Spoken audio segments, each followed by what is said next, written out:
Some brands offer you low finance, or cashback, or servicing. Renault don't do ors. We do ands. The Renault Kadjar with 1.91% APR and €1,000 cashback and 3 years servicing, saving you thousands. Renault, the brand with the ands. Visit your local Renault dealer.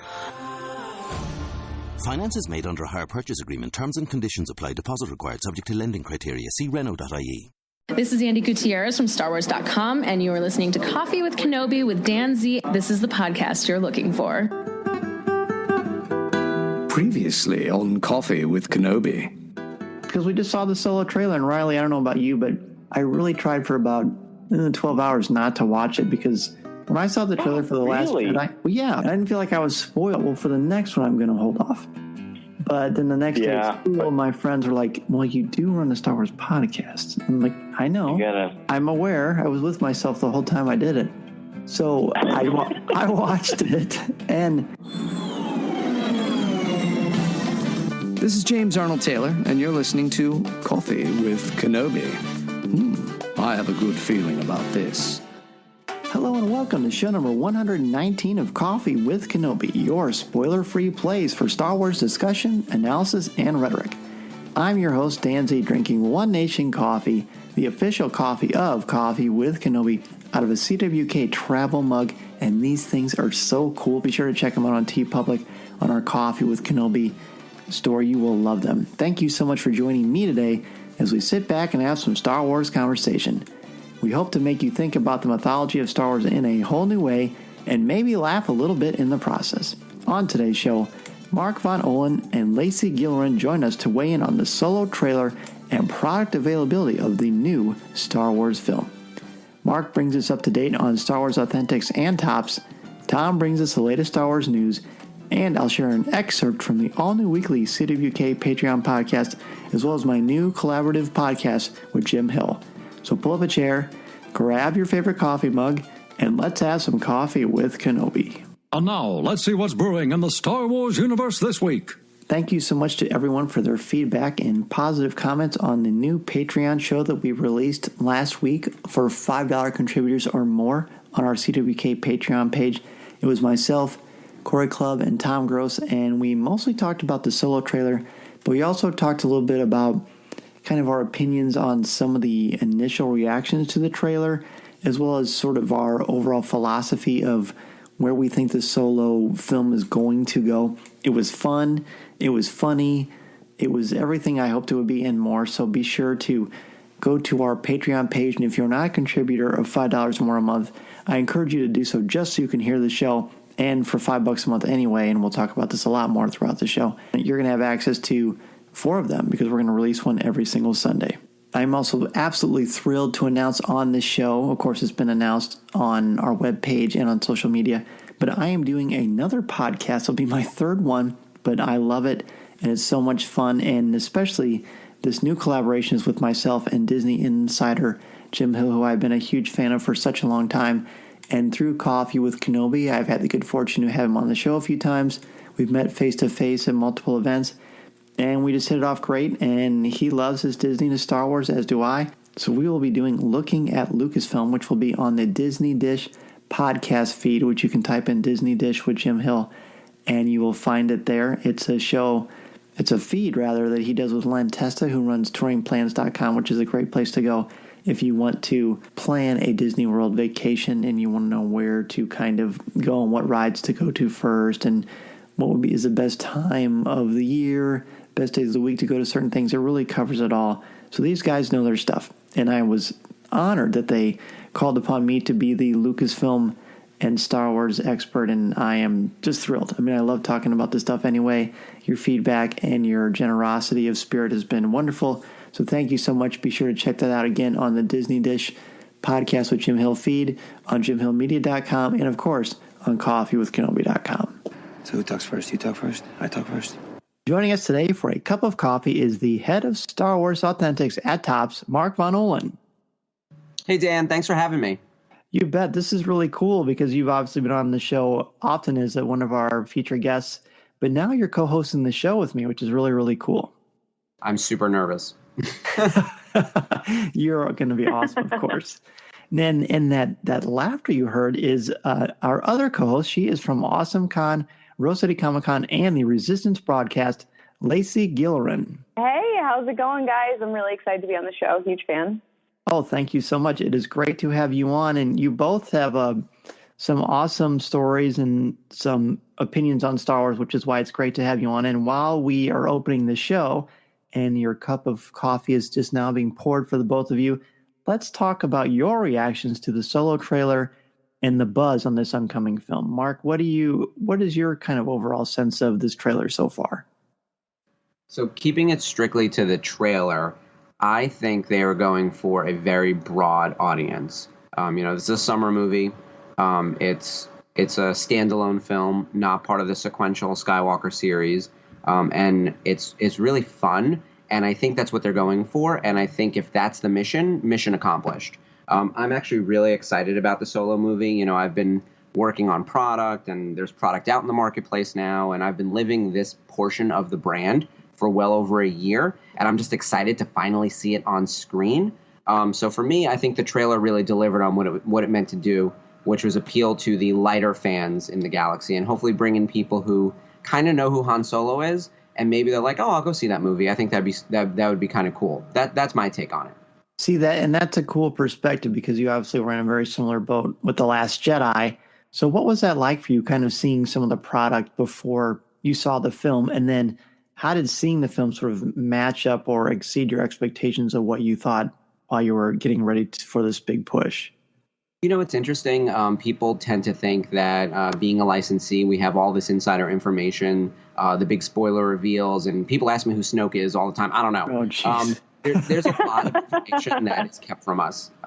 So I've got my own, stack of theories. And being a licensee, we do see a lot before the movie, but I never saw a moving picture. We got a lot of images. We got the content we needed to develop our cards. But there's a sequencing to things, and there's content that can't come out before the movie, content that comes out day and date with the movie, something that then happens 90 days after the movie if it's considered spoiler, other things tied to the home video release, and then there's still stuff we can't even show.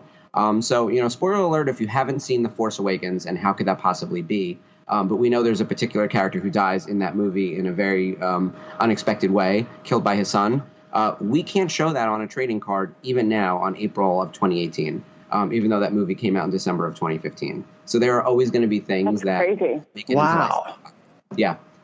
It's kind of nuts. Yeah, if you visit StarWarsAuthentics.com, and I hope you do, you will not find that image. So sorry, guys.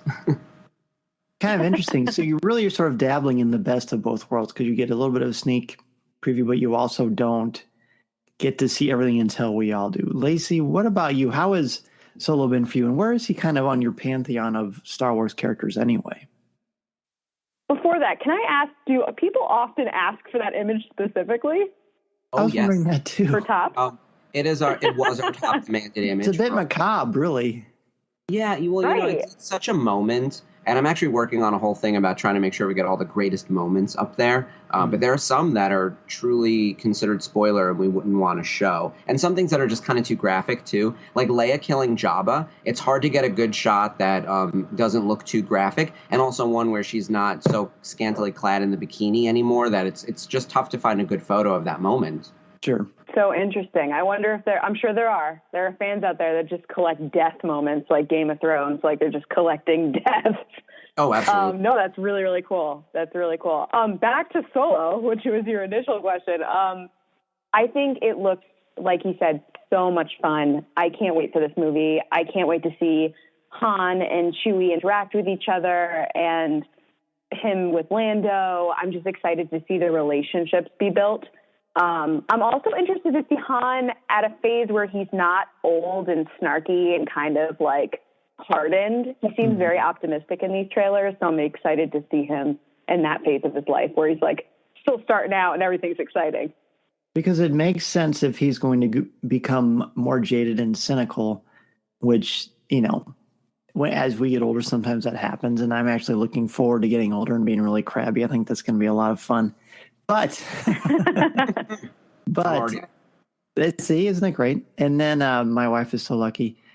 And so then you've got this situation where you've got a character where you know where he's going, but you don't really know how he gets there. And with Han Solo, it's kind of in a situation where we never even knew we wanted this story. So there's some very interesting challenges, I think, storytelling-wise, which is why I feel so strongly about who is helming this, which, of course, is Ron Howard.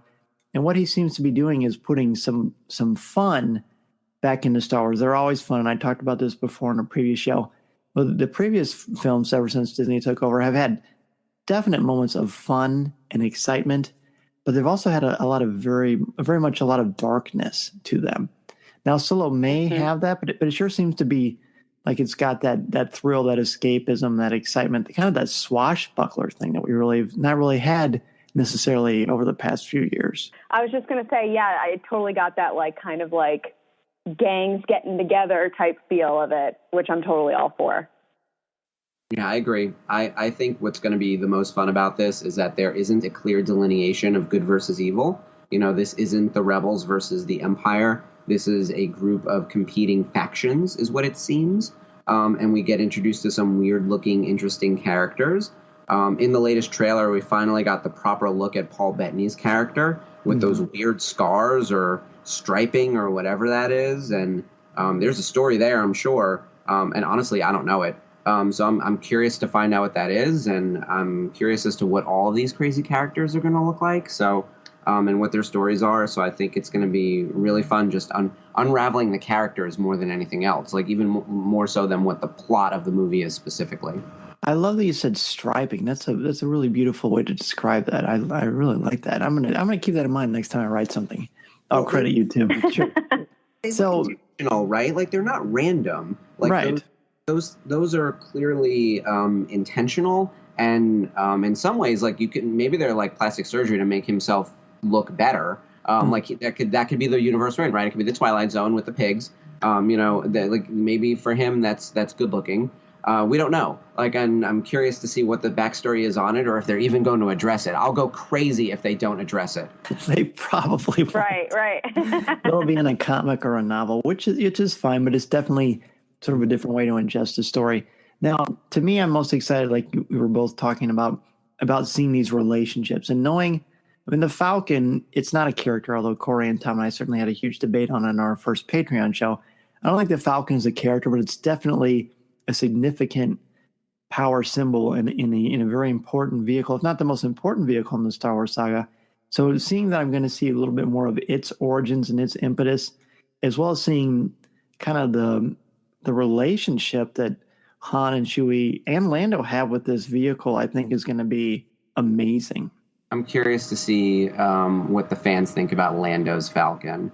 And that's how I've been referring to it as, right?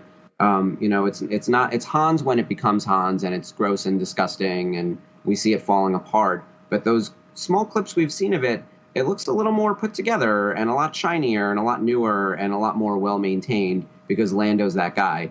And Han is the guy we know who would let it fall apart. So Lando's Falcon is beautiful and I weep for what happens to it. Well, how cool is Donald how did it get so dirty? Right? No, I know. That's going to be interesting. Yeah, story. Hopefully they'll explain that, but that could happen over time too, right? We see it at least 10 years later. So I don't know. There's a lot that's going to happen. I think that's going to be really fun. Maybe he just doesn't have armor all, and he just can't clean it the inside of it. That could be it. I started talking about Donald Glover. I've always liked Lando fine. I just think he's cool, but it's never been like my focal point is in my fandom. Although I rank him well above Wedge. I've never been much of a Wedge guy. However, Donald Glover, and if you saw the recent interview with him on the Star Wars show, that guy is so cool. He might even be cooler than Lando. He really is. And only he could pull off that fur jacket. I think he's going to steal the film. So there's a great cast, right? Alden's going to be fantastic. Don't listen to the Twitter negativity echo chamber. Alden's going to be great. Everyone knows Amelia is going to deliver because of Game of Thrones. Phoebe Waller-Bridge is one of the funniest people on the planet. Tandy Newton steals every scene she's in Westworld. Woody Harrelson is basically acting royalty. But Lando, Donald Glover, will steal this movie, despite all of those. He'll be the breakout guy. Oh, absolutely. Honestly, like given with the reshoots and everything else, I wonder if they've upped his quantity of time on screen, just knowing who he is and also how famous he's become outside of the show. Like he won a directing Emmy, and he's got Atlanta, and he's got a Grammy nomination. I think he might have won actually, but he's kind of everywhere. So I'm pumped to see him on screen for sure. Why do you both think that fans are having such a hard time embracing Alden Ehrenreich as Han Solo, but not Donald Glover as Lando Calrissian? Is it purely because Harrison Ford is so iconic? Yeah, I think it's Harrison. What do you think? Yeah, I think it's, Han is the older fans guy. He's their guy. So anybody that steps up to the plate that's not Harrison Ford, they're immediately going to be like, no thanks. And then they're coming off of Force Awakens where their guy got, spoiler alert, killed. So I think they're just, it's a protective thing. But I think, I was at Celebration when they introduced Alden. I was actually sitting next to his parents. And the look on his face and the look on their face, they were so excited. He's so excited. And John Boyega said he looked just like Han and acted like Han. So I'm all for it. I'm fully invested in this. And I've been excited for this film since day one, despite what other people have said. And like you said earlier, Mark, it was like one of those things, like I didn't know I needed it, but I need it. Like I need this film, and I'm very excited for it. Oh, now that we know there's a character named Therm Scissor Punch, I think everyone needs it. It's Therm. Now that I've been working on this brand for 4 years. I've been a fan forever, but I've been working on it for this long. And so I study the fandom that much more closely, and I see the echo chamber. I see the negativity, and there's always this buildup of how they hate everything. The movie comes out. It's a resounding success.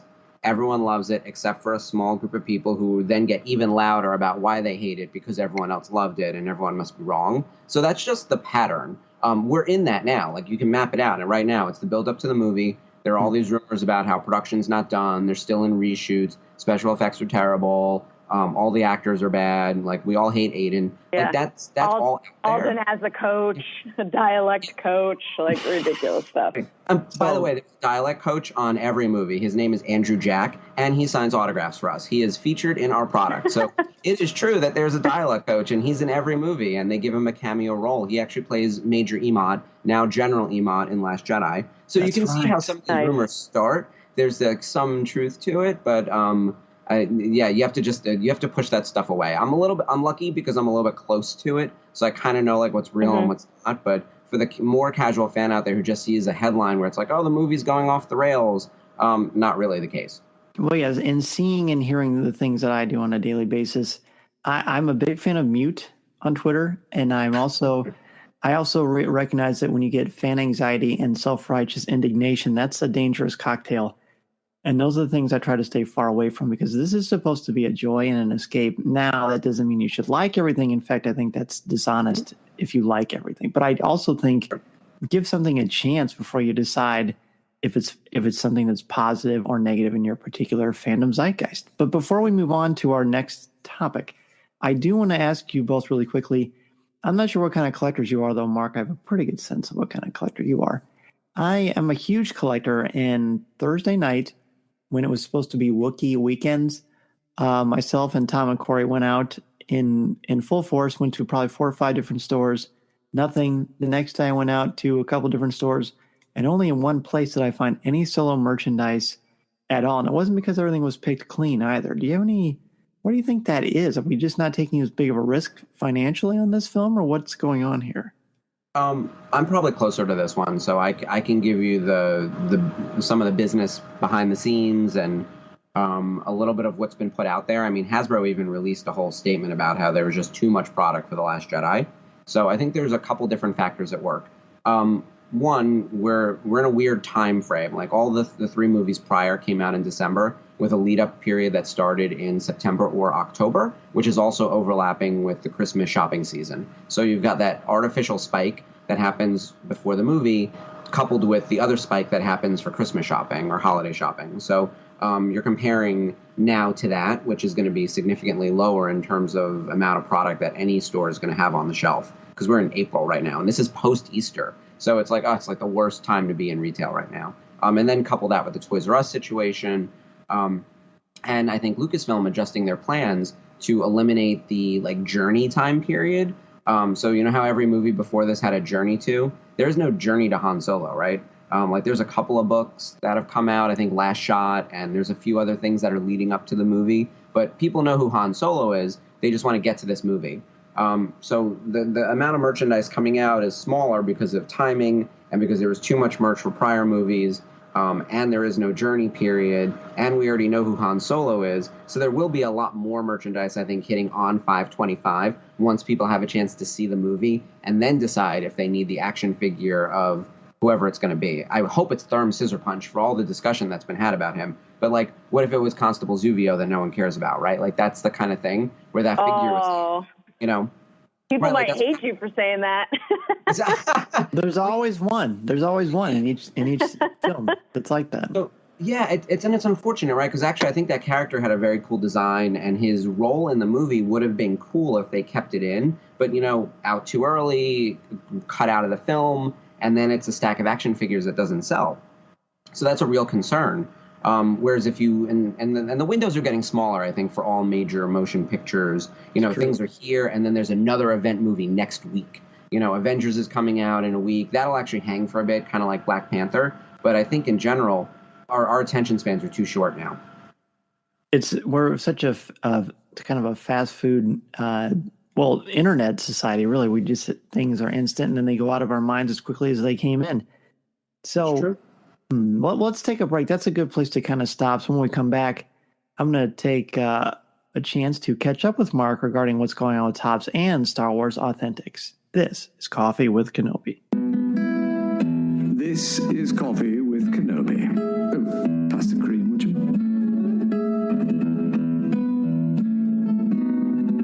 Later on the show, there is going to be an excerpt that I'm going to share from our very first CWK Patreon show with myself, Tom Gross, and Corey Clubb. It was a blast, as I said at the top of the show, and I'm excited for you to find out more about it. And I wanted those of you who are maybe on the fence or curious about what the show is like. The clip we're going to play later in the coffee chat section of Coffee with Kenobi for today is going to share a segment or a portion of that show so you get an idea of sort of where we're at and the approach we're taking. It's still the same Coffee with Kenobi, but it's a fresh take. It's definitely a fresh take and a different way to explore different topics. And it's not just about Star Wars, but it's about everything geek culture too. So it's an absolute blast, and I hope you will join us. And all you need to do is contribute $5 or more a month. But that's not the only thing that you can get from our Coffee with Kenobi Patreon page. You've got Lens, and all you need to do is be a $1 or more contributor, and you get to be a part of our Lens broadcast. And that is basically, think of Snapchat or Insta Story, but it's just stuff for you as listeners and contributors and patrons of Coffee with Kenobi. It's me talking on video about stuff. It's me showing you stuff from the studio, behind the scenes things on trips and images. Recently I was sharing every bag that we've been building up the Solo Kessel Run Millennium Falcon Lego and putting that together, and that has been a lot of fun too. We also get recognition at the start of each show and a follow from us on Twitter for $5 or more a month. $10 or more a month, you'll get CWK Discord access, which is a message board to talk Star Wars. You may also get a coffee mug, a t-shirt, or maybe even a phone case of Coffee with Kenobi. And depending on where you contribute, you could co-host the show with me 4 times in 1 month, which is really, really cool. So exclusive shows, again, will be released every Sunday with Tom, Corey, and myself on all things Star Wars and geek culture. And all you need to do is be a contributor of $5 or more a month. So email me at feedback@coffeewithkenobi.com if you have questions, or check out our webpage, which has a link at the top right-hand side of how to get to our Patreon page, or go to patreon.com and type in Coffee with Kenobi to find out how to listen to this show. Star Wars fans, Han Solo cards have arrived in Star Wars Card Trader by Topps. Download free for your very own virtual hobby shop featuring exclusive content for the upcoming Solo, A Star Wars Story. Available in the App Store or Google Play. One Nation Coffee is the official brew of Coffee with Kenobi, and it's all about 4 lifelong friends that had this idea that grew into some of the best coffee you are ever going to have. It smells amazing and tastes even better. Check out www.onenationcoffee.com to get your morning started off the right way and to learn more about them and how they seek to support traditional American values upheld by members of the active duty military, veterans, and first responders. In fact, they are owned by veterans and members of law enforcement, so they know what they are talking about. Be be sure to go to www.onenationcoffee.com to order the official brew of Coffee with Kenobi today.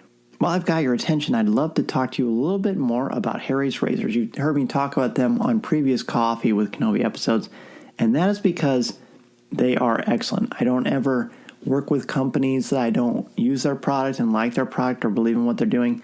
And Harry's is great. And what I love about shaving with Harry's razors is the shave is close, it's smooth, it's comfortable. I love the weight of the razor and how it handles. And the shave gel they send you is awesome too. It smells fantastic. My wife loves it. I love it. You can't go wrong there. Harry's stands behind the quality of their blades, but they know that switching razors isn't an easy decision, so they have a trial offer for you. That's a great deal. Harrys.com/CWK family. And I'll tell you a little bit more about that later on. But Harry's founders are basically these two that are fed up with the overpaying for expensive razors with unnecessary features.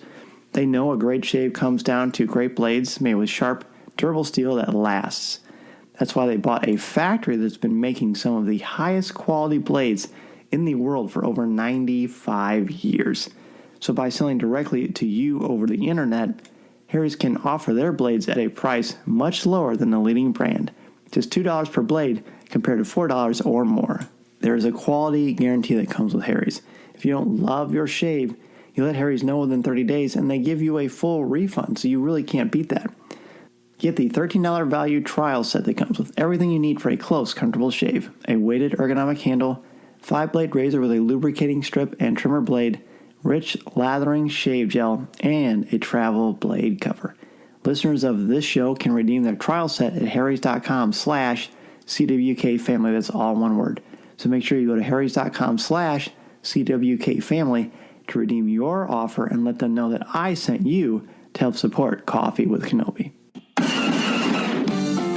We are back, and as I mentioned before, we're going to go ahead and check in with Mark because he is the guy to go to for all things Star Wars Authentics, and there's a ton of really cool stuff going on. So it's a really exciting time right now. The Solo movie comes out in just a few weeks, so we're starting our product releases at this point.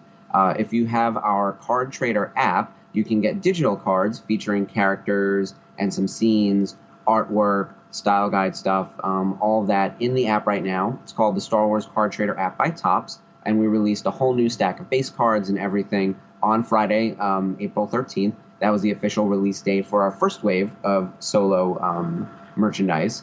Next up is on my side of the business, Star Wars Authentics. So you can visit StarWarsAuthentics.com. We're the official licensing partner for autographs and photographs for Star Wars.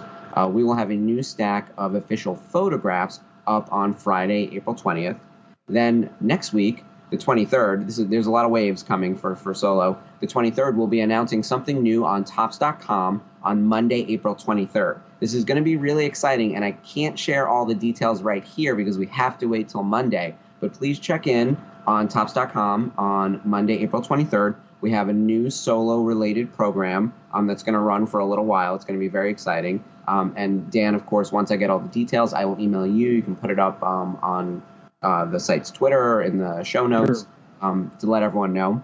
And then we've got a few more things coming. We'll have additional photos going up on Star Wars Authentics on May 25th, which is the day and date release of the movie. And then the big deal is our trading card set. The official trading cards for Solo, A Star Wars Story, will hit on May 25th. So that's going to be day and date with the film. So we've got a lot going on at Topps right now. Wow. And of course, I know you guys covered this already, but our Denny's cards are out now at Denny's restaurants. And there are 12 characters to collect, including Therm Scissor Punch and everyone else's favorites. It's exciting stuff. So the Denny's cards, of course, people who've been listening to the show know that I was in Hollywood to cover the Denny's press event. And I've also been sure to go to Denny's because while in the swag bag that they gave us, what they were kind enough to do, I got a couple of cards. That's not enough. Once you see these things, and they're absolutely gorgeous, they really are, which I think is constantly amazing about Topps, Mark, is that, Topps has been around since Star Wars has been around, and they still manage to keep things fresh and new. And these cards, the design of them, which I want to ask you about, but I do want to brag and say I have all 12, and I'm really, really excited about that. And you can see that on our Coffee with Kenobi Facebook page, sort of seeing us all opening those and trading, and it was just a ton of fun. But what went into these cards? Oh, I'm very happy you have all 12. That's fantastic. I will, by the way, be getting some Denny's cards to share with you to give to some fans. So those will be coming soon. The cards themselves started, we started talking about that back in August. This is how long some of these things happen, with the Disney movie team, because this is really a theatrical promotion. As you saw, the Denny's activation is more than just the cards. There are cups and they've got special menu items, and there's actually a partnership with the charity No Kid Hungry. So we were asked to create a set of cards that they can then package and sell to tie into the charity component. So we picked 12 characters, and we made sure we got branding for everyone. So you'll see on the front of the card, there's 3 logos. It's Topps, it's Star Wars, and Denny's. So there's no surprise as to where this thing came from. And then we also threw in some extra foil cards. So if you looked on the actual pack, which is a blind pack, you can't see what cards you're getting. The back has odds, and I believe it's 1 in 1,000 that you can get a foil version of the card as well. So you might not have all 12 foils, Dan. I'll see if I can get you some of those. That would be great. Let me see. I got a card right here because I saved a few that I didn't open, which is sort of killing me not to open. It says odds, 1 in 1,000. Awesome. Or maybe, let's see. No, it's 100. Oh, the 1 in 100? Oh, even better. Yeah. Oh, okay. See, I don't have a pack in front of me that's not opened. We went crazy with these things. The designs are so sharp, and what we talked with on 117, show 117 with Denny's CEO and the individual in charge of No Kid Hungry. I can't think of her name off the top of my head right now, but they were both so passionate about it, and it's been really fun. Lacey, have you gotten a chance to run out to Denny's yet and grab these things? I have not, but I'm not even going to lie. I have a date set for the Saturday morning to go, and I just want to collect all the Therm Scissor Punch cards. If I could just get a pack of Therm Scissor Punch, I will be a happy girl. If you don't get them, I can send you one. I got a bunch of him. I will be sure to hook you up. I'll make sure that we get you a full set. See, he's the man. Inside connection. I'm lucky. But I am also doing a Denny's date this weekend. My husband and I are going to go because I haven't actually been to the store to see all of the point of purchase, and I want to buy a Millennium Falcon cup topper. And plus, I just want to, get something off the menu. They've got like a special shake. They've got all sorts of stuff tying into the movie. It's very exciting. They do. I got the menu right here because they gave me one. I think that. What cup are you going to get? I think I'm going to get the Solo cup. I think that's the way to go. Well, here's the deal on the cups. I'm not sure if you're aware of this, but they are so popular. And I'm talking people are coming, at least in Denny's around my area, they are coming in Friday mornings, even if they don't want to eat, and they're buying these cups up. I've got Lando and I've got Han, but they are going like hotcakes. So you'll definitely want to be sure to kind of stock Denny's out. I mean, there really, aren't that many in New York City, so... Oh, yeah. Man. Well, if I get an extra Han, if I see one, I'll grab it for you. We need to set up a Facebook group to trade cups. This is ridiculous. A support group, yeah. the pancakes you're talking about are the co-reactor pancake breakfast. They're awesome. Tell me what else. Star Wars Authentics is very much the place to go for autographs of these amazing Star Wars actors and people behind the scenes. And tell me a little bit more about Star Wars Authentics. We've talked about it before, but there's just always cool things to find out. Yeah, we're in a really exciting place right now with the site. We've got over 20 actors who've signed photographs for us. We've had this license for over 40 years, and we recently expanded beyond trading cards into official photos, which, if you go to the site, you'll see there are hundreds of photos that you can order, print on demand. So anything you want in an 8x10, 11x14, 16x20. We also do framing. We are constantly adding characters. More new ones are coming for Solo. We just put up like over 120 from The Last Jedi. So there are lots of choices. And then beyond that, we've got the autograph photo component to it. So we have signers from across the saga, several from The Last Jedi, including Daisy Ridley, Adam Driver, John Boyega. We have people from Rogue One, including Felicity Jones and Donnie Yen and Alan Tudyk. We've got classic signers like Billy D. Williams. We've got numerous people from the animated space like Freddie Prinze Jr., Sarah Michelle Gellar, Stephen Stanton, and James Arnold Taylor. And in fact, James Arnold Taylor just recorded a commercial for us. He and Steven Stanton are two of our, we'll call them like advocates for the site. They've been doing some videos for us. We recorded the signings with them. We put up a ton of different options of their different photos. As you know, Steve Stanton plays like 1,000 characters. So I think we've got 10 of his characters up there. And James, of course, is Obi-Wan Kenobi himself. So we've got some really cool photos of him. And we've got just a wide selection, all different price points, different sizes, even down to different ink colors. We know people really care whether it's signed in a black, a blue, a red, a green, a silver. So visit the site, check it out, and we'll be adding new products soon, as well as running a big promotion on May the 4th, as you might expect. Which we can't wait for. And James Arnold Taylor and Steven Stanton are two of the nicest guys, too. I mean, that's one of the cool things that you get to do besides provide these amazing products for fans to dive into. You get to meet these folks and just kind of get to know them, and that's got to be so cool in its own right. I love it. I'm a big fan of the actors themselves because that's in a lot of ways what really makes the content work. Are the people behind the voices and the people who are on camera. And I had the distinct pleasure of doing the live signings with Felicity Jones and John Boyega, James Arnold Taylor, Steven Stanton. They've all been fantastic to work with, and all super nice people. And I'm sure you've heard this across the board, but the Star Wars actors themselves are stellar people. We always hear all the time about like how amazing Ashley Eckstein is, and it's true. You meet her, and it's just she talks to you, and it seems like you're the only person in the world during that like minute you're chatting with her. And they're all like that. Every single one of the people who are working on Star Wars really love the brand and love being a part of it. There's no one just showing up for the paycheck, for sure. Everyone's super passionate about it, and it's why Steve and James we're like, oh yeah, you want to film the signing? Excellent, and we'll film something with you, and we'll put this up on our sites. And they signed a ton of stuff, so we're really lucky to have those guys working with us.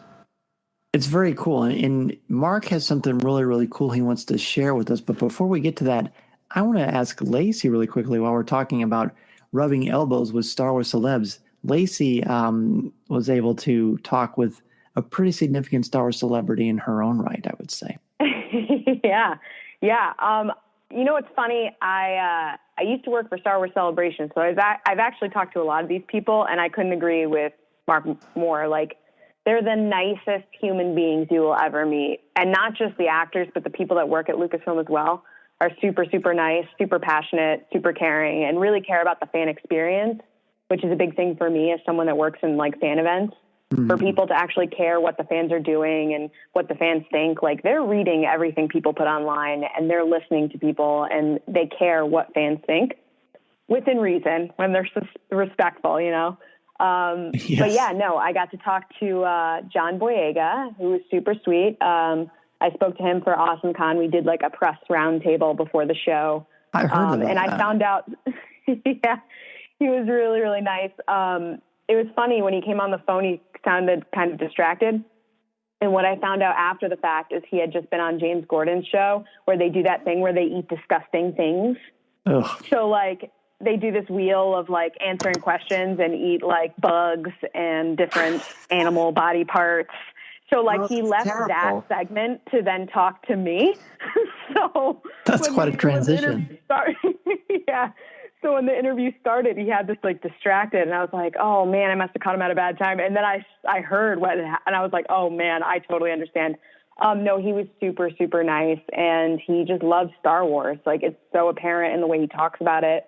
And on site at Awesome Con, he loves talking about Star Wars, loved being with fans, and really likes anime. That is something I found out through talking to him. So we actually surprised him with a huge basket of stuff from Crunchyroll, which was really fun, and he was really pumped about it.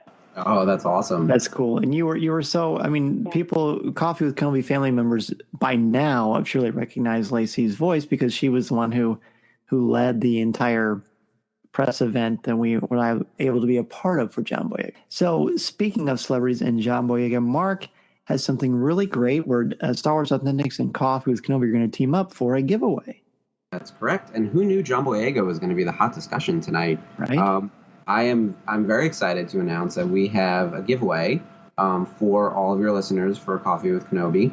we're going to be giving away an 8x10 autograph from John Boyega, Finn himself, from The Last Jedi. So, Dan, I'll send you a picture so you can post it up on the site. That will be your grand prize winner. We're also going to do a giveaway for 3 runners-up. Because I was like, I believe in rewarding people for trying, right? So we're going to give away an 8x10 photograph from the Star Wars Authentic site, and that will be chosen by the winners. So your second, third, and fourth prizes, you can go to the website, StarWarsAuthentics.com, pick the photo you want, and we will print it for you and mail it to you as an 8x10.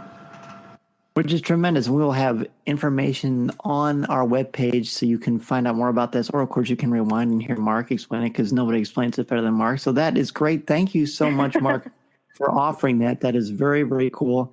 I cannot wait to see who wins this thing because that's great. I mean, John Boyega, and you're getting an autograph. If either of you really quickly before we wrap up could, all things being equal, meet one Star Wars celebrity and get a picture with them or get an autograph with them, who would it be? And I realize it's kind of tricky because you probably both have already met these individuals, but it's still fun to hear. Lacey, do you want to go first? I need a minute. I don't even need to think. Mine's Harrison Ford. Time. I was just holding. Yeah. Oh, good one. Solid. Yeah. I was about to burst out, but I didn't want to talk over anybody. Adam Driver, hands down. Adam Driver, no question. With shirt off, preferable. Can I build on that for 1 second? Everyone knows. I have a good Adam Driver shirt off story. It's quick. Please do tell. I can't wait to hear that isolated vocal. I was going to say, I can't go there without someone giving me that sentence. Can that be the headline of the show? Absolutely. It's really not that exciting. It will be the headline of my life. Do you want me to change my Twitter bio to that, Mark? So now it's going to disappoint, I feel. But in our trading cards, we do sketch cards. And we have to give artists parameters as to what they can and cannot draw. And as we were writing up the one for The Last Jedi Series 2, which comes out in June, this is the one where you can draw everything from the film, right? It's not like the first one where no one had seen the film yet and we're going off of trailers and whatnot. You've seen the film, you can put anything in it. But among the things that we always can't show, there's no blood, no nudity or sex or anything graphic or suggestive or anything like that, and no death scenes. So we actually can't have like Snoke chopped in half or anything. But I had to add in there no shirtless Adam Driver as Kylo Ren because we knew it would be a problem to get approved because some talent has approval, and also we just knew that it was going to veer into weird territory. So I had them add that in, and apparently that started on Twitter a big discussion among the artists of like, why did this need to be in here? Does this need to be in here? Wait, why can't we draw that? So a few actually came through from artists who drew shirtless Kylo Ren, and we had to chop them up, unfortunately. The thirst order is real. Yeah. Disappointing. That is probably as good a place as any to end this segment. So we'll go ahead and take a break. We're going to come back, and Tom's going to join us and bring us the latest Star Wars news. This is Coffee with Kenobi. Greetings. This is Obi-Wan Kenobi, and you're listening to Coffee with Kenobi.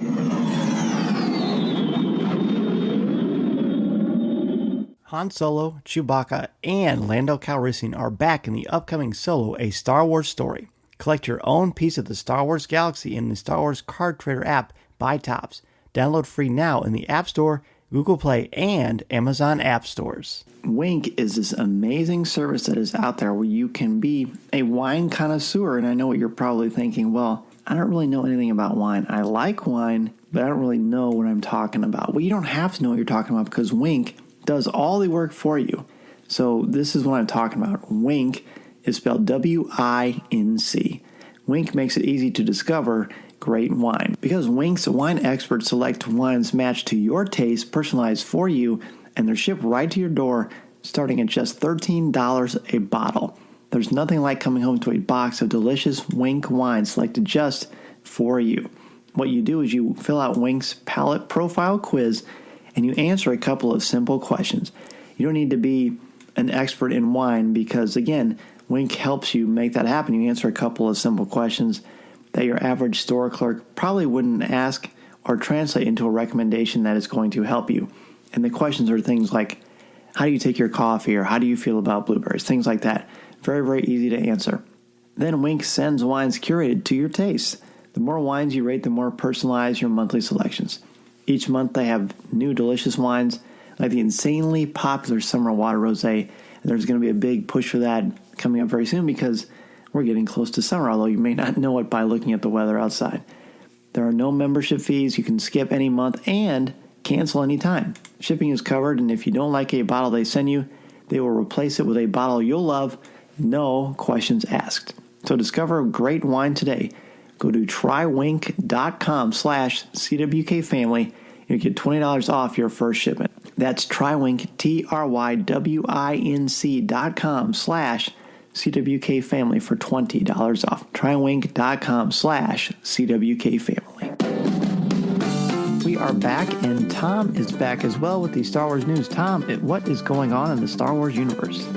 Well, Marvel released details of its July issues, including Star Wars comics this week, and it seems more than just a month of July will be hot.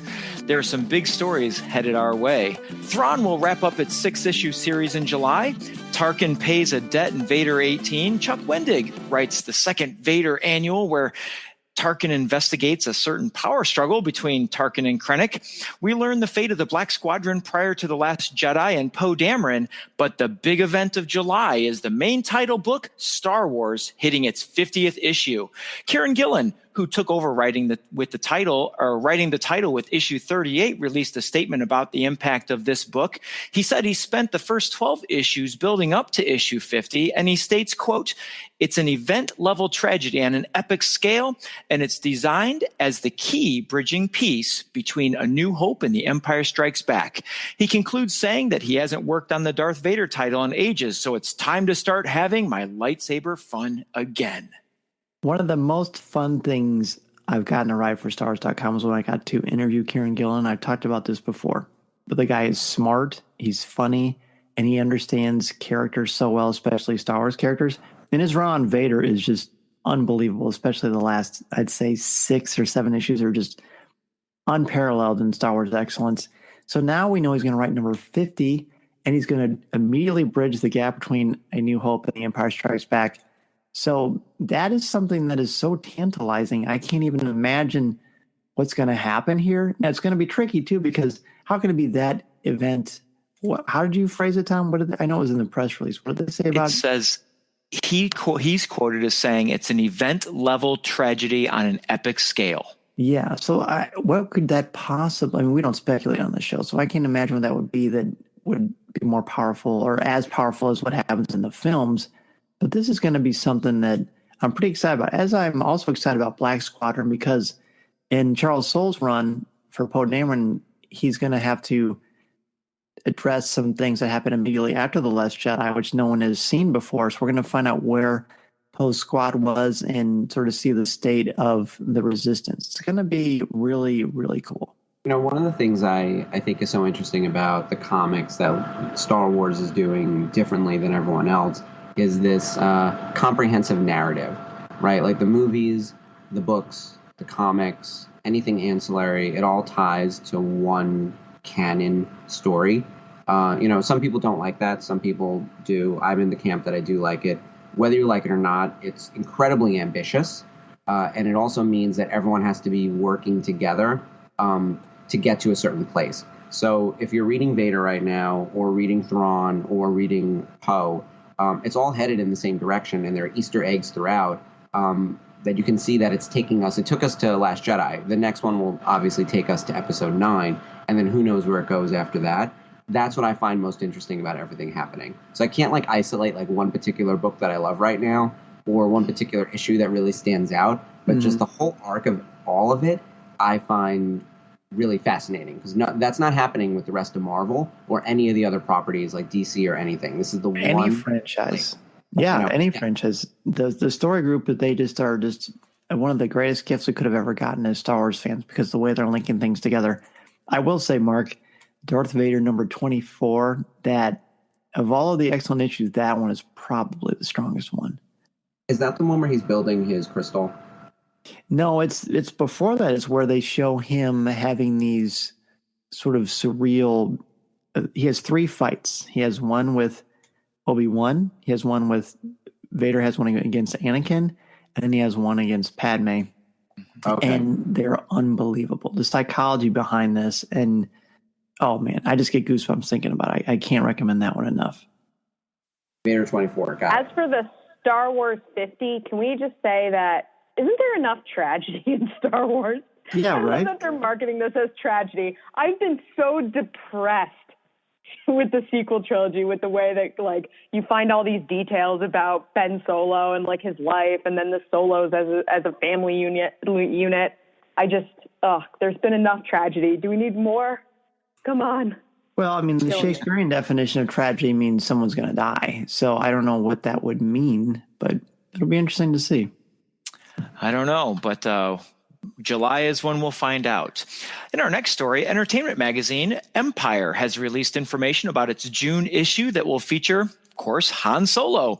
Han and Chewie will appear on the front with the cover title, Solo, the complete story of Han and Chewie's triumphant return. The pose is the iconic Han with his pistol drawn and his non-pistol hand out behind him. And of course, his trusty partner Chewbacca standing behind him with his blaster rifle at his hip. Not only is Han Solo the cover story, but the exclusive bonus magazine titled The Han Solo Encyclopedia, the definitive A to Z of the Star Wars galaxy's lovable scoundrel.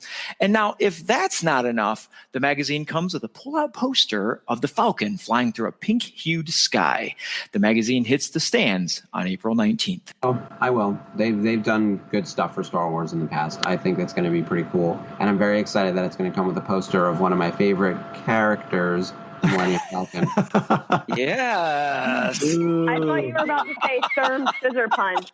Can I just say Tom has some of the best segues? Tom, I'm very impressed with your segues. You're like, this guy dies. Our next story is...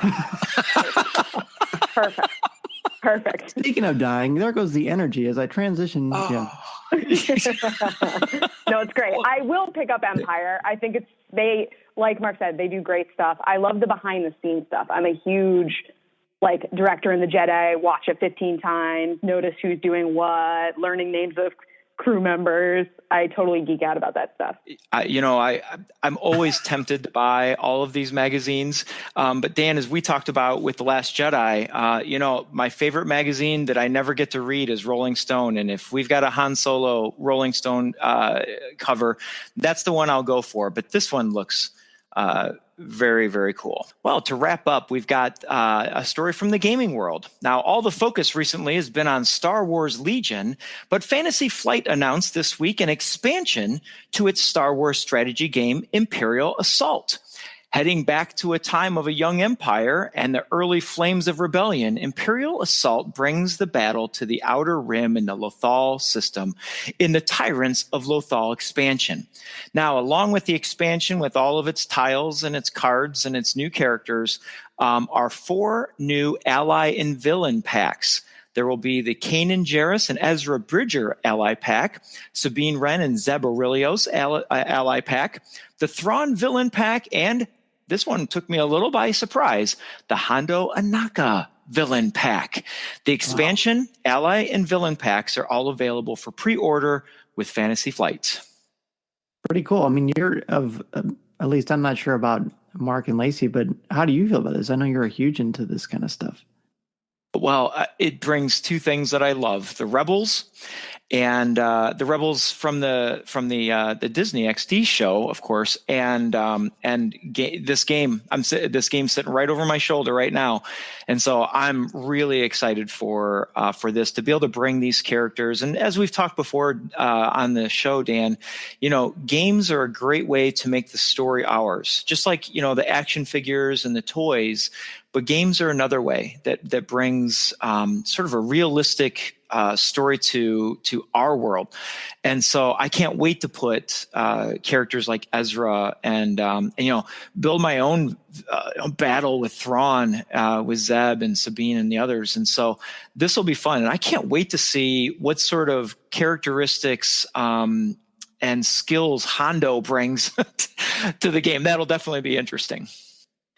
Well, he's so fun anyway. It's gonna create more storytelling opportunities. I love that. I'll have to get his voice down for when I'm playing and really annoy the players that I'm with. So Mark and Lacey, Tom is our dungeon master. He and I and a couple of other educators, because we all work at the same school, we have a monthly Dungeons and Dragons group, and Tom is our DM, and he does voices for different characters, and he's awesome. Oh, that's fantastic. That sounds really cool. Yeah, I want to hear a good Hondo when you get to it. I will work on that. We'll bring that to a future show. There you go. Something to tune in for. I think we just doubled our subscriptions just by you saying that.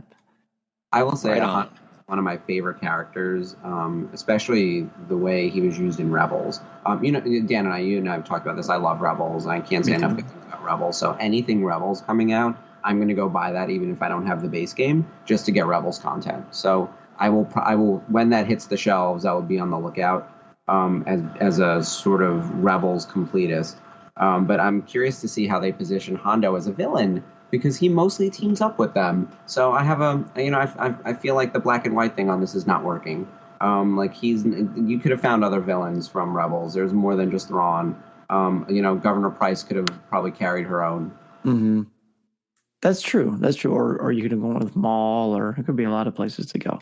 Yeah, I was actually surprised to see them give him that title of villain pack. Now, because they do. I might be mixing up games here, but I do believe that there is a scoundrel version out there. So I would have probably put him more into that. But we can call him a villain by title, but you wouldn't necessarily, as a player, have to play him that way. Okay. That makes me feel a little better, because he needs to team up with Ezra. That's the team up right there. I love what Ezra brought out in him. That actually might be a good topic to talk more about Hondo and some character arcs. And Mark, we may have to have you back on for that. Oh, absolutely. I love that character. You know me, I'm a big fan of the Clone Wars and Rebels, and I love the voice actors behind them. If you haven't seen James Arnold Taylor interview Jim Cummings about playing that character, he even does the voice. Actually, Tom, that's where you should go to get the voice down. Yeah, there's some very specific things in there that are easy to replicate. That's good. That's a good tip too, because those two are so fun to watch anyway. So, Tom, thank you so much. Where can people find you on social media? Oh, on Twitter, you can catch me at Draftline, and on Instagram, I'm Cycling Librarian. Very good. So we will take a break, and when we return, I'm going to share audio from 2 all-new podcasts I'm going to be a part of. Our CWK Weekly Patreon show, and Looking at Lucasfilm with my co-host, Jim Hill. This is Coffee with Kenobi. Coffee, tea, or me, Obi-Wan Kenobi. It's Coffee with Kenobi. Celebrate the release of Solo, a Star Wars story in style by collecting your favorite characters and moments in Star Wars Card Trader Buy Tops. Collect and trade with friends across the galaxy. Download free now. Coffee with Kenobi was also sponsored by One Nation Coffee, the official brew of Coffee with Kenobi. 4 lifelong friends had this idea that grew into some of the best coffee you will ever have. It smells amazing and tastes even better. Check out www.onenationcoffee.com to get your morning started off the right way and to learn more about them and how they seek to support traditional American values upheld by members of the active duty, military, veterans, and first responders. In fact, they are owned by veterans and members of law enforcement. Be sure to go to www.onenationcoffee.com to order the official brew of Coffee with Kenobi.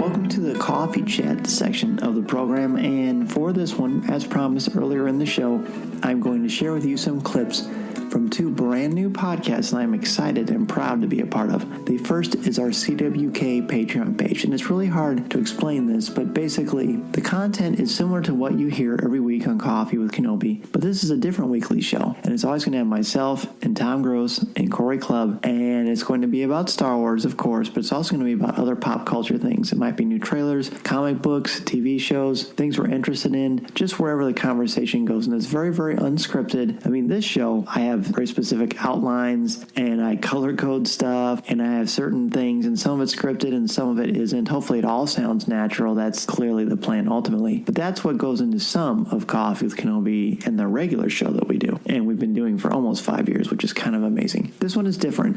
This one doesn't have a script. It's got some points that we put out as conversation pieces, and we just kind of go from there and see what happens. And it's really, really entertaining. It's fun for me to listen to them. It's fun to record them, and I love Tom and Corey anyway. I love chatting with them and hearing their thoughts, and they make me laugh. They make me think, and that's what I want. And just like with Coffee with Kenobi's regular show, this Patreon show ideally will make you feel like you're having a cup of coffee with us, laughing, joking, and participating. That is really what it's all about. And we're still going to have the same opinions, probably a little more unreserved in our opinions on the Patreon show. I mean, it's still going to be the same voices and it's still going to be family friendly, but it's a bit of a different thing, so we want to do a little bit of a different take. I'm actually going to share a couple of them with you right now. The first one is about us talking a little bit about the Solo trailer and really breaking it down a little bit, which we really haven't done too much on the regular show. And the other one is going to be us weighing in about our feelings on some interpretations of the trailer and sort of the notion of what does it mean to have characters that are coupling, and this idea and some of the ideas that came out of viewing the Solo trailer for people. And like I said, it's a bit of a different take, but I think it's really, really cool, and I think that you will enjoy it. So without further ado, here are a couple of clips from our very first CWK Patreon exclusive show. But I understand that the consternation and the concerns that people had about it. But I still was like, you know what? This is too small of a sample size. I need to give it a chance. Who knows? This is about actors, not characters. Think about Heath Ledger as the Joker and how everybody was so upset that they didn't think he would do a good job. And I honestly, I swear to you, I never really worried about that because, for one thing, there's so many great incarnations of the Joker. It's not going to hurt me if one isn't as strong as the other one. I mean, Suicide Squad proved that. Because that was awful. By the way, on this show, I'm going to be a little bit more, not necessarily negative, but a little bit more brutally honest, because I think that's fun and important. That's okay. Yeah, exactly. Yeah, go for it. Absolutely. Oh, it's fun. I did not like the Joker from Suicide Squad. I agree. He was awful. I did like that movie, surprisingly, but he was It was terrible. different, a different take, but I didn't like it. Yeah, it was as we say in France, garbage. Yeah. Oh, fancy. Yeah. So then, basically the point of that is, and the same with Michael Keaton as Batman or whatever, you need a good actor. If you have a good actor, they can do anything. And so Aaron Rock's a great actor. He was in Hail Caesar. The Coen brothers trust him enough to have a key role in that film, and he's awesome. So then I see this, and I see his comedic timing and his interactions with Lando and Chewie, and I just thought, okay, this is going to be great. This is going to be fun. This is going to be really, really fun. And I love The Last Jedi, and I love Rogue One, and I love The Force Awakens, but especially Rogue One and Last Jedi are really heavy. Solo looks like it's going to have some, of course, serious moments, but it looks like it's going to be just a ton of fun. And I think that a lot of that is going to come from Aaron Reich, and I'm more pumped than I was. And I think, Corey, you said in the text that you're way more excited now, or maybe more excited than you've ever been for recent Star Wars stuff. So I kind of embrace that, and I sort of agree in a way. I mean, it was pretty cool. Tom, what about you? Yeah, I'm going to go with my first one. I'm going to shift gears a little bit and go with the multiple genre feel of this film, from your hardcore sci-fi flying spaceships, in the cloud, hyperspace, to the desert scene where he flips his little snap on his holster, and you have the OK Corral and the gangster and Western type of feel, to the adventure chase on that twisting train with the range troopers and the pulling and people falling off the train and catching them by the hand and all those different things. And I think we're just in for as you mentioned, Dan, through the acting fun, but through like the scenes and the different places where they're going to take us. When I watch this trailer, my senses just go crazy with all the different places and all of the fun, familiar old stories that seem to be popping through here. And I thought you were going to say the guitar. Okay. That is on there. Do it, man. Let's go with it. Yeah. The opening. Bam, bam. Oh, I walked around that whole day doing that, and it just, it's so cool. And it makes, to me, it brings Han Solo, it brings the coolness to him, because that blues little, two notes is just cool.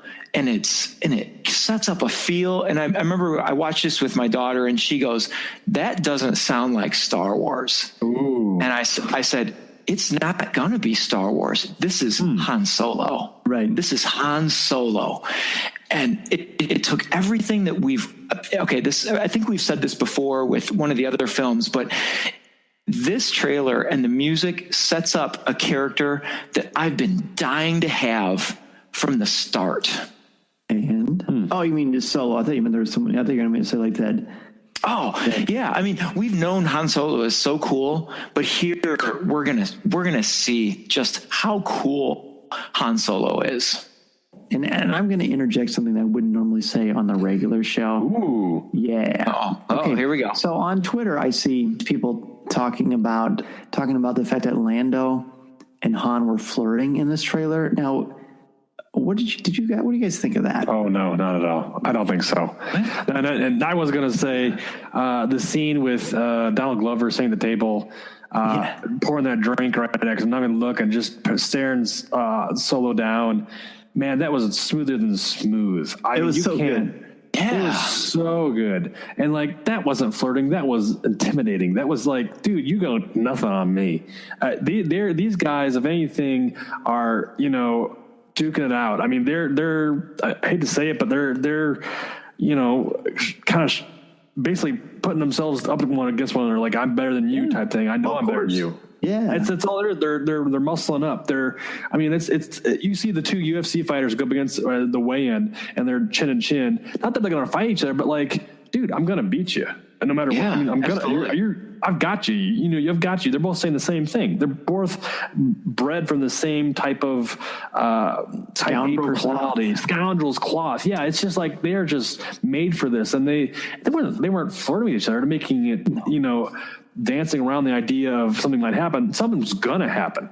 So they're gonna. I mean, there's a tension almost there too. It's like you mentioned, Tom. It's like this high noon showdown thing. There's a Western feel to it that I got from this trailer too. I mean, just going to kind of my second thing here was like, there's something like they're bringing the Wild West in, man. This is it. This is the Wild West Star Wars show that you're looking for, I think, because they got train robberies and heists, and there's showdowns, and there's villains, and there's good guys, and there's cards. I mean, this is, if anything, this is a Western. And this is something that high noon. It's the clock's ticking.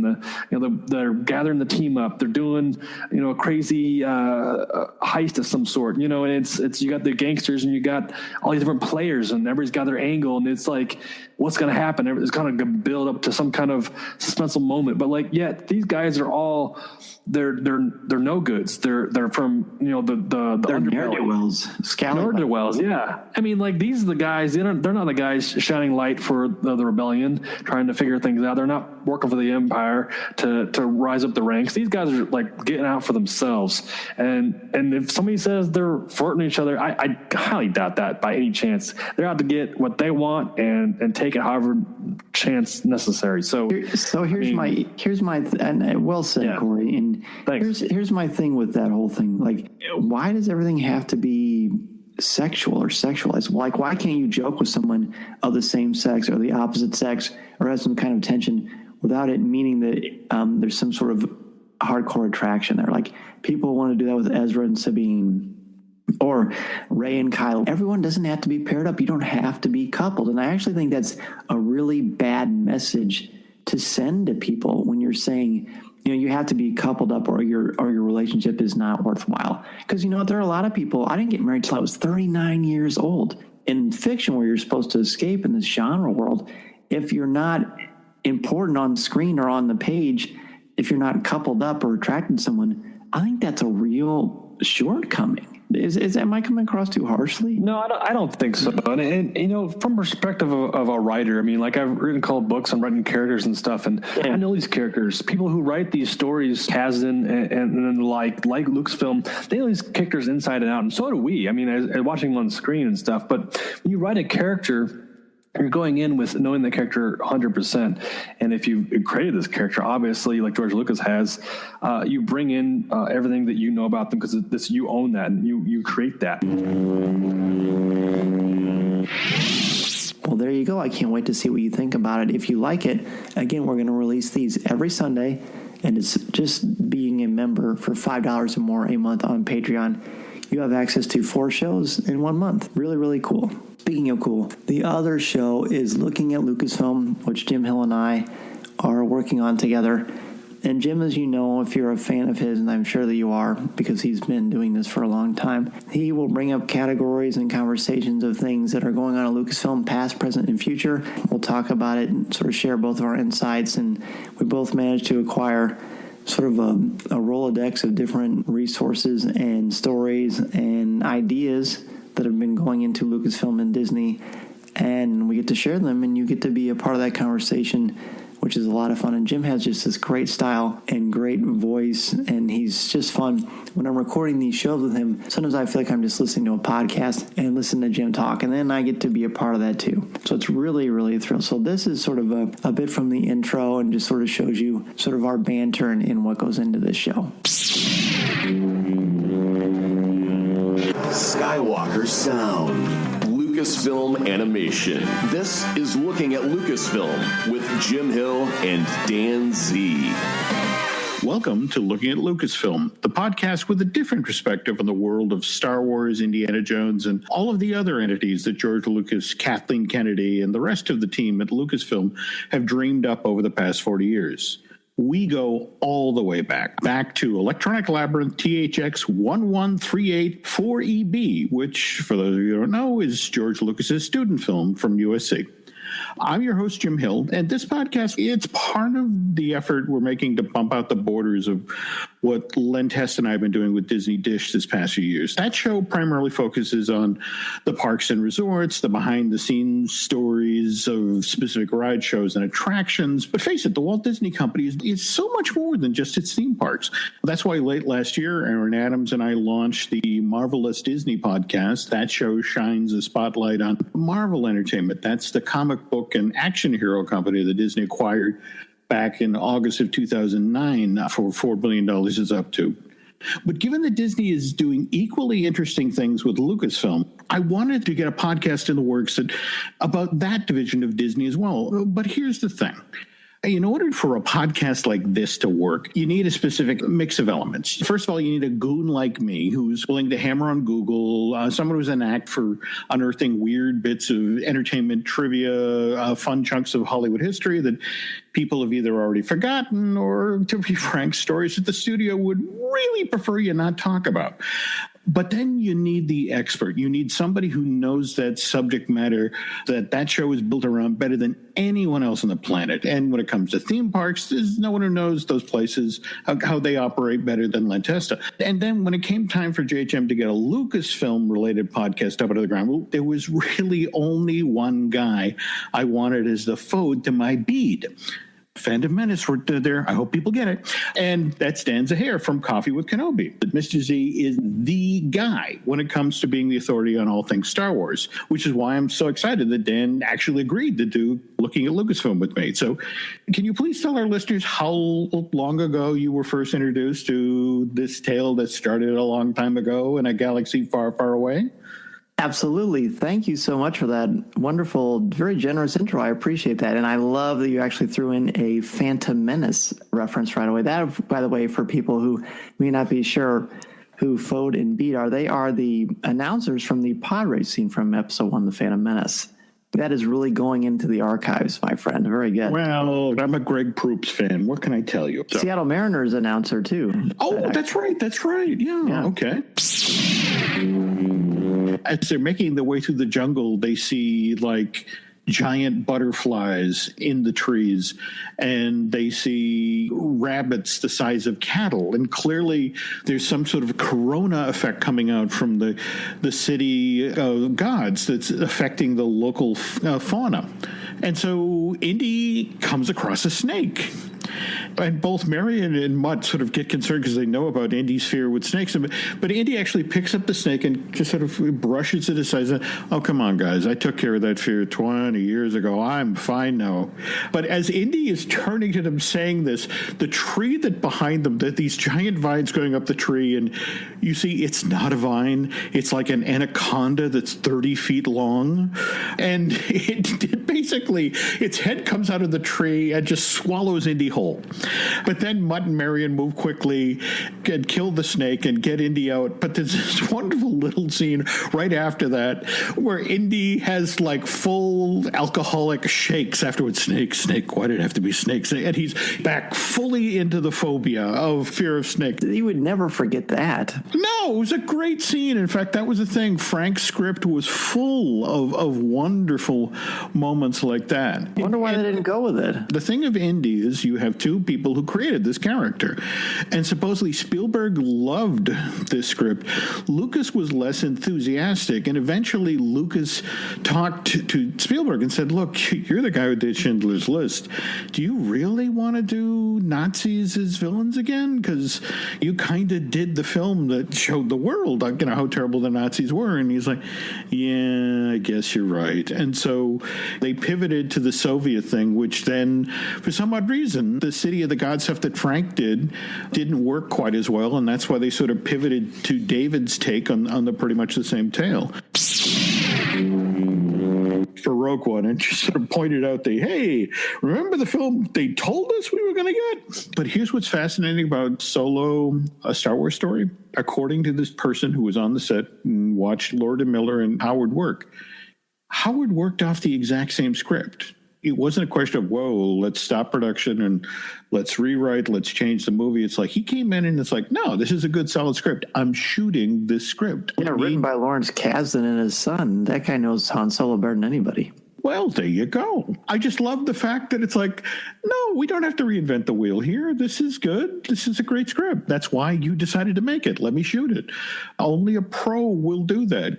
There's a lot of people who'd walk through the door and needlessly say, well, I got to put my hands on this, and we got to change this, and it's got to have my handprint on it. I am really looking forward now to May 25th, having heard the story. And again, I'd feel better if I knew who actually was telling the story, who'd share the info with Vulture, because to be honest, it doesn't necessarily seem like a hit piece on Lord and Miller, though. What's interesting is their rep supposedly came forward and said there's some inaccuracies, but they wouldn't be specific about what inaccuracies they were. But even so, it makes me feel better to hear that how I thought Ron Howard would do with this project, it sounds like he actually did. Oh, I agree. And I like that it hasn't become like a good guy, bad guy. I think it's more like, hey, this is a legitimate difference in creative ideas and concepts, and we're going to respectfully go in different directions. There don't seem to be, at least on the surface, there don't seem to be any hard feelings. And hey, we're just going to do our thing, and we wish these guys the best. And they're being credited, I believe, with executive producer credit on the film. Does that sound right to you? They also mentioned in this piece that Lord and Miller actually had no problem with vacating the director's credit, leaving that to Ron. But at the same time, yes, accepting an executive producer credit, which is understandable given the amount of time they spent working on this project. So I hope you like both of these clips, and I hope that you are curious to hear more about them. Again, for the Patreon show, it's just be a member of Coffee with Kenobi's Patreon page, and for $5 or more a month, you'll get the 4 different shows they release every Sunday. And for looking at Lucasfilm, you can find it on the Disney Dish podcast feed with Jim Hill and Len Testa, and you'll get that show. Plus, they have a show that looks on Disney animation, as well as an examination of the Marvel line of films and entertainment, and of course, all the latest theme park news and tips and tricks. So let's go ahead and take our last break. This is Coffee with Kenobi. Listening to Coffee with Kenobi, you are the podcast you're looking for. This is...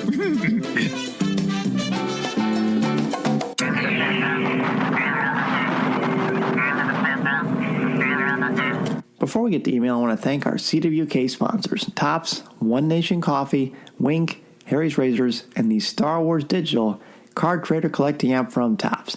Please support each of them the way they support our podcast, and remember to listen to new and archive shows of Coffee with Kenobi wherever you listen to podcasts, including iTunes, Podcast Addict, Stitcher, Spreaker, Overcast, Blog Talk Radio, Player FM, and our website, www.coffeewithkenobi.com, or wherever you enjoy listening to your favorite shows. And if you listen to the show through iTunes, please leave us a review.